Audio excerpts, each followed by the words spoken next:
Hey everybody. Today I wanted to take a minute to talk to you about the allostatic load of self-advocacy, the level of exhaustion involved in someone on the spectrum having to perpetually advocate for themselves in a neurotypical world. For myself, this has been true in education, the workplace, relationships, attempts to join book clubs, team sports, pretty much any arena where I'm interacting with people who are neurotypical. The main thing I just want to explain is that sometimes goals need to be adjusted.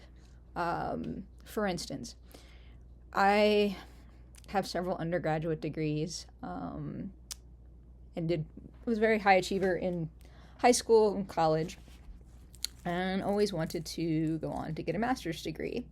I love learning. I love the education process. I love discussing new ideas, and wonder at the way that different people process different information. Obviously, people and the human brain and the human condition is one of my special interests. However, I have gotten into, started 4 different master's programs in the last 5 or so years, and in various arenas: creative writing, peace studies, nursing informatics, and there's one more I'm not remembering right now. But I was excited about each of these programs in turn, and worked very hard to make sure I had syllabus ahead of time. For the last program I tried, which was the Master's in Peace Studies, I had actually done, before classes even started, a month's worth of work in all 4 classes, including written several papers and read about half of the books that were going to be required for the semester before the semester even started. I thought I was prepared. I didn't want the same thing to happen that had happened in the past, which was under the transition of starting school, the schedule changes, the new people, the intense amount of masking that has to happen around new people to try to be accepted, that I got burnt out almost as soon as before I'd gotten any traction, to where these ideas and this information I was so excited about learning became exhausting to me. So yeah, I didn't want that to happen in this program. I was really excited about it, and the idea of talking about ways to create connection and to create peace, not just amongst different cultures, which, the reality of it is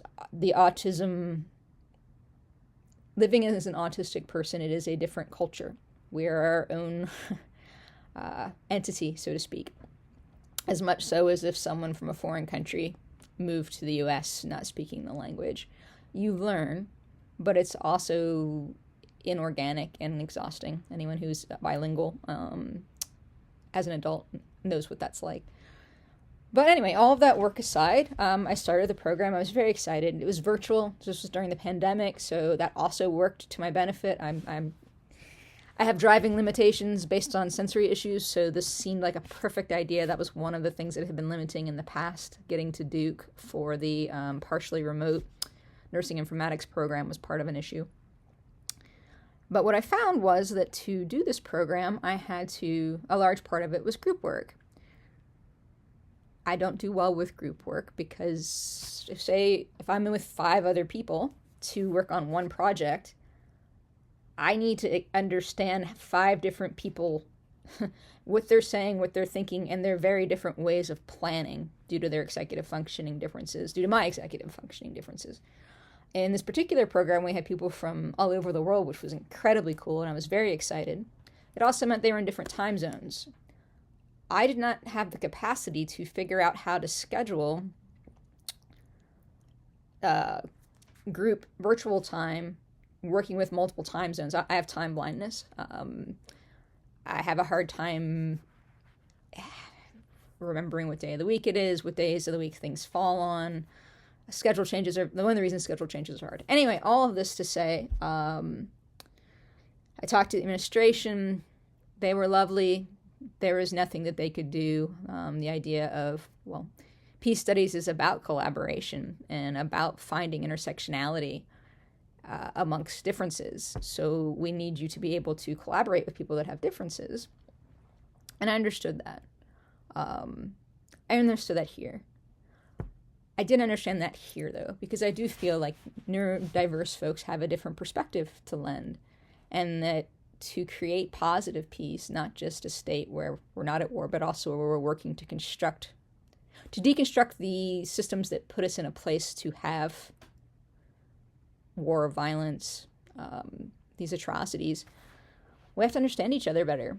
And part of that is pulling in as many perspectives as we can to try to get a better idea of the issues and the disconnections. So anyways, all of this to say, for a decade, there was this dream for me of higher education and trying to figure out ways. This time, when I take this program, I'll make sure there's no traveling. I'll make sure there's no, that I work ahead. I'll make sure that I've read the books beforehand. I'll make sure that I've talked to the professors about my limitations. I'll make sure that the program is set up and structured in a way that works better for me. And none of those accommodations have been enough. It's not to say some people don't make it through. Some people do. I've worked with 3 or 4 people in my private practice that have master's degrees. None of them are working in their fields. None of them are working at jobs that they couldn't have gotten with a high school diploma. I think this is something that needs to be addressed and looked at. The autistic brain does have an amazing capacity for information and for big picture thinking, the types of things that lend well to higher education and to new thoughts and to papers and books and articles, but we're being excluded because of our limitations. Only, according to a Spark survey, this is one done in 2022, only 14% of autistic adults are able to maintain full-time employment. Most of that is being attributed to the social load involved in being around a neurotypical environment for that many hours a week. All this to say, it makes sense for me not to have a master's degree, because what job could I possibly get with a master's degree that didn't require a 40-hour work week that would be financially stable? But also just speaking to the idea of sometimes lowering expectations doesn't have to mean complete compromise. Because the idea of continuing to put myself through these processes where I experienced great amount of shame through my failure was taking an emotional toll and making me feel very limited and drawing me away from feeling like I've succeeded in the arenas that I have succeeded in. And this is something to think about as you're picking your way through what you want to do, not just what's interesting or what's the best or the biggest dream. Excuse me, my dog has a toy. But also what is going to be a good fit for you or your child's capacity to interact with the world. If they don't do well with group work in school and you have an accommodation where they don't have to do group work, that accommodation isn't going to exist in grad school or a PhD program. They don't have to do that. They have hundreds of thousands of applicants. There's no reason to, and they don't have the staff to make those accommodations. This is my personal journey. I'm so open to hearing someone else's experience. I know that there are people with autism that do have PhDs. A lot of them are honorary PhDs, where they have shown that they can do that level of work, but they haven't necessarily been through the program.